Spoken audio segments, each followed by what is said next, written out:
આપણે સૌ તિરંગો ફેલાવીને સમર્થન આપીએ. નૂતન ભારત, વિકસિત ભારત, ગતિશક્તિવાળું ભારત, આત્મનિર્ભર ભારત, સુરક્ષિત ભારત એવા આપણા આ નૂતન ભારતને આજે વેગ મળી રહ્યો છે આ વિકાસ પ્રકલ્પો સાથે.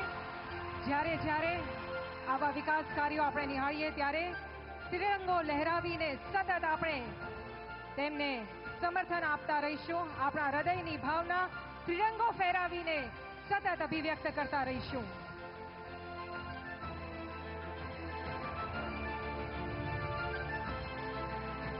સૌ માટે અત્યંત આનંદ અને ઉત્સાહની આ ક્ષણ જોઈ રહ્યા છીએ. દૂર સુદૂર સુધી પ્રત્યેક વ્યક્તિના હાથમાં દેશની આન બાન અને શાન સમાન આ ત્રિરંગો. હાથ ઊંચો કરીને આપણે ત્રિરંગો ફેલાવીશું. આવો નિહાળીએ આ અંગેની એક ફિલ્મ. ત્રિરંગો સતત ફેરાવતા રહીશું.